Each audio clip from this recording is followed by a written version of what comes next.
هل مريت بتجربة سألت نفسك فيها هو أنا ليه نفس السيناريوهات بتتكرر معايا على طول؟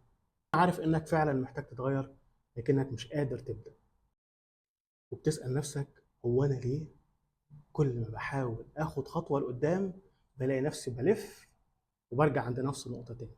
الحقيقة إن اللي عندك ده عبارة عن قناعات موجودة في عقلك، قناعات اتكونت ممكن تكون نتيجة موقف، ممكن تكون من الطفولة أصلا، ممكن تكون نتيجة سلوك أنت بتسلكه طول حياتك وتكون عندك نتيجته قناعة لغاية دلوقتي مش قادر تفكها.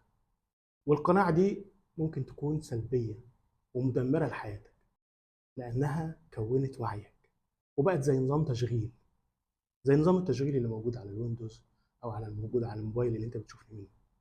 هو نظام تشغيل، نظام تشغيل برمجة اتكونت إزاي؟ نتيجة أكواد.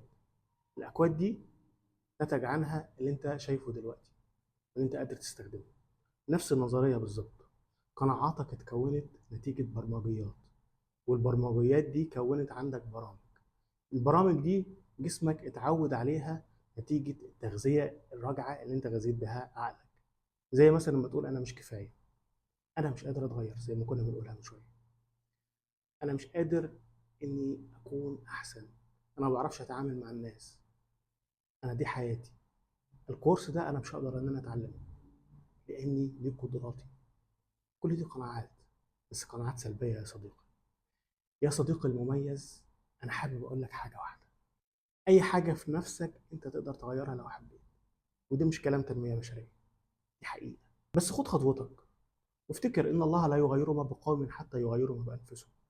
هم اللي بيغيروا انفسهم الاول عشان ربنا يرضى عنهم ويغيرهم. ان الله عز وجل مش هيغيرك غير لو انت عايز تتغير فعلا وخدت خطوات ناحية تغييرك.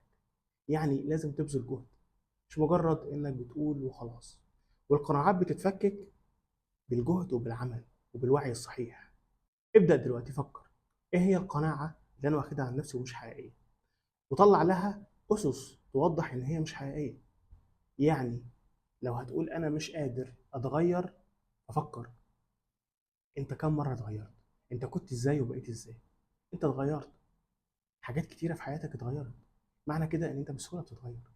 فكك القناعات دي بإنك تحورها، حسن وعيك، اتكلم مع نفسك، اكتب، عبر، وركز واشتغل واسعى. خد كورسات، خد كورسات، ايه المشكلة؟ كبرت انك تاخد كورسات؟ لا، ما كبرتش ولا شيء. ولا صغير انك تاخد كورسات؟ برضه مش صغير. صدقني، احنا طول عمرنا بنعيش نتعلم، وسهل نغير قناعاتنا وسهل نصبح احسن او اسوأ حسب ما احنا بنشتغل.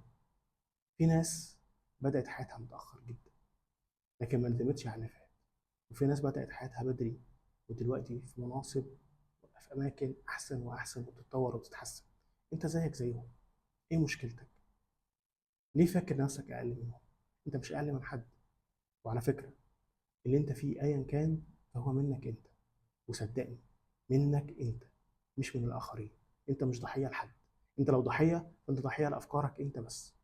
تقدر انك تعمل حاجه مفيده دلوقتي في حياتك. خد خطوتك دلوقتي حالا. بلاش تقفل الفيديو، احفظه وافتكر وقول ان الله لا يكلف نفسا الا وسعها، طالما انا مكلف بشيء فانا وسعها. قول تاني، ان معي ربي سيهدين، ان الله عز وجل معايا دايما وما بيسيبنيش، بس انا محتاج اني اثق في نفسي، اثق في قدراتي، احسن من عاداتي، وبالتالي اغير قناعاتي واسعى. واسعى فعلا، يعني بلاش نتريق على كلمه اسعى، لا، اسعى يعني خد الخطوات الحقيقيه. بلاش تقولها اسعى، قولها اتحرك. لو بتضايقك كلمه اسعى، اتحرك، اعمل حاجه مفيده لنفسك قبل غيرك. غيرك مش محتاج منك شيء، انت نفسك انت اللي محتاج كل حاجه. يلا يا صديقي، الوقت قدامك والحياه قدامك، وانت لسه قادر تعمل حاجات كتير جدا. واي قناعه موجوده حتى لو عباره عن مشاعر سلبيه هتقدر تغيرها. انت طالما بتشوفني يبقى انت اكيد متابعني وعارف انا بنزل ايه. ممكن تشوف التمارين اللي انا بنزلها واشتغل عليها عملي بنفسك. قول لجسمك اني فعلا هتغير، وهتغير يعني انا اشتغلت عملي دلوقتي عليه. ما تفضلش تقول انا هعمل بكره، ما تحفظش بس الفيديوهات وبعدين ما ترجع لهاش تاني. لا، خد الخطوات الحقيقية واشتغل عليها.